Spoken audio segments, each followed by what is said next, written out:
All right, let's talk about ELE302-Lab2 for the pre-lab part. Please make sure you read through all the procedures and the steps.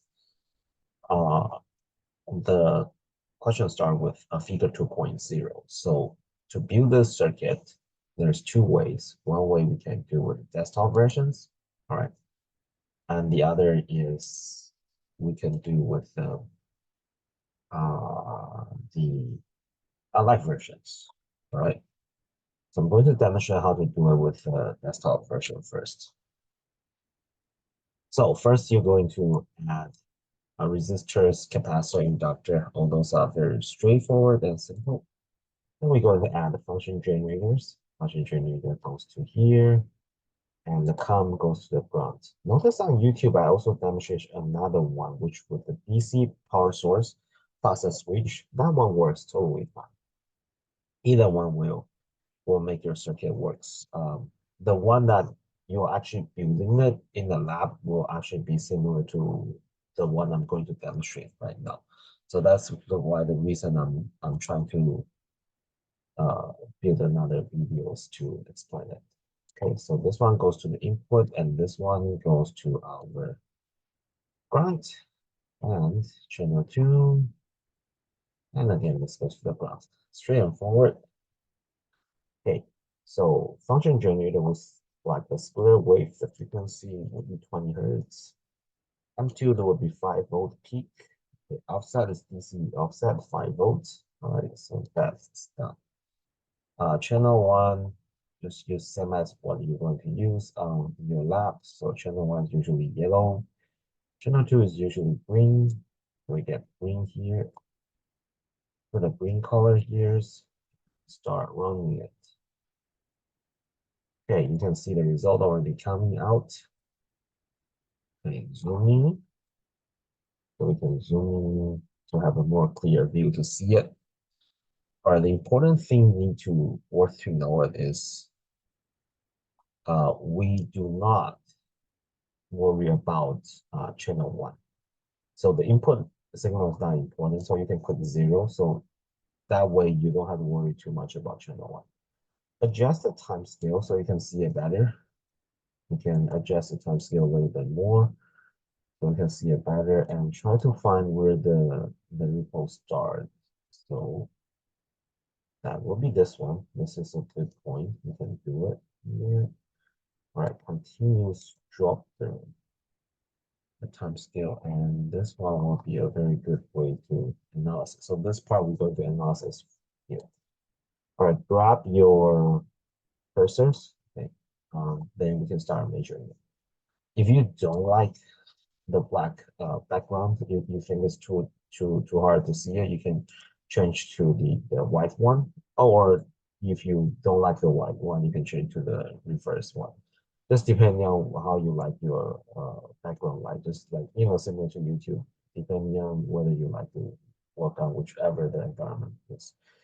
All right, so now we're going to measure the T1. So we're going to measure between this point and this zero crossing point to this zero crossing. So this two zero crossing, right? So I'm going to put this uh, number 2. I'm going to put right after the second zero crossing is right over here, and this first zero crossing right over here. Approximately like that 2 point. Okay. Then you're looking at T2 minus T1. The time is 134.938 US. Okay, so we're going to write 134.938. 134.938 US. I'm going to see the peak voltage for the first one. So when you grab it, you right click and go to stack trace and go to channel B. All right, so now they're both on channel B. Okay. Now right click again and go to Y-max. It's directly give us 0 max. See the cursor number 1. It's give us 4.000 volt. Okay, so then for this one it's 4.00 volt. Okay, so notice this is desktop version. Okay. Okay. So this is just desktop version result. All right. Then This one, we grab it, okay, and then you can go to minimum, right? This goes to minus 1.614, minus 1.614 volts. Okay, something desktop version. All right. And then the rest you can keep um, playing with the cursor and get the result you need. All right, that's how we do for the desktop versions. Next, I'm going to demonstrate the live versions. All you have to do is log into multisim.com. If you have issues on using the desktop version, for most of people who having issues is using Mac computers with M1, M2, or M3 chips, or using Mac computer, which is pretty old and you do not have enough storage drive to run the virtual machines. And those are pretty most typical people who have issues with. Okay. Worth to mention that you can use a school computer, EMG 46, 48, 49, 411, and 412. We all have a computer equipped with Medicine. You can feel free to use it. But yes, if you want to use live version, feel free to do so. So log into the live versions. Make sure you you don't share the circuit. Okay, set the circuit as a private one, not public. Do not share your homework. Okay, please make sure that. Okay, and all you have to do is go to the source and we clock voltage. Okay, and we need the ground, any circuits. Okay, we need the resistors, we need the capacitors, we need the inductors. All right, rotate it, connect, connect,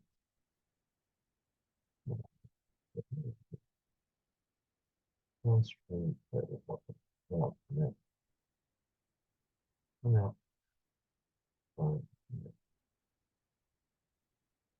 Okay, click the clock voltage, and we're going to change the peak to 10 volts. Okay, frequency is still going to 20. All right. So meaning the peak is meaning up to the top is 10 volts. Okay, the bottom is going to be 0. For this, I'm going to go 3.4K. And this one is going to be 0.01. And this one is going to be 40 millihenries. All right, and then we're going to see our result. We only care about output, so the input is not too important. Same as how we did for the when you're actually using the lab, make sure your your ground connect to to the, the negative part connect to the ground. Okay, and everything is done. Then we can just run it, and you will see a result coming out. All right. Worth to mention that when you're using live version, sometimes the default voltage minimum and maximum value may be different. It may be 0 to maybe 2. Okay, something like that. Okay, saying 0 to 2. Okay, if it's 0 to 2, or maybe 0 to, okay, let me keep it simple, 0 to 1. Okay. It's not easy to see it. See, in this case, I can't see anything. You will find the maximum is 1 and minimum is 0, so you cannot see the information clearly. So you do need to have some sense about where the informations generally fall between. So for this case, we can go with -5 to 5. In this range, that's where the result going to be. So it's make more sense. Okay, and then when you scroll left and right, you can see where the wave is, and you can zoom in, just scrolling. All right, so this is where the wave we're going to analysis. So same as how we did in desktop versions, push your C1 at the 0 crossing point and the C2 at the next 0 crossing. Make sure they line up perfectly. The delta X is showing up, so the time is 204.38. 204.38. Let's see, 204. Oh, sorry, my fault. It's not that one. It's here.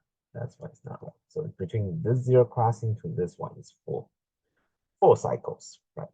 Looking at the wrong one. Okay, so between here to here is 136.63 US. 136.36 US. Okay, this comes from the live version. We're going to see the out peak at T/4. Let's take a look. So we just have to move this to the peak, and that gives us 4.0019. 4.0019 volts, and that's live versions. Okay, and the last things is P over here, then we put here, all right? So the result I get is minus 1.5938. Minus 1.5938. Okay. And this is also live version. All right. So that's it. That's all the result we get. And then hopefully you know how to use it, both the live version and desktop versions. It's more useful to use desktop version for sure. All right. But do let me know if you have any questions. And the switch circuit, the circuit with DC power supply with switch, that also works. All right. Let me know if you have any questions. Take care.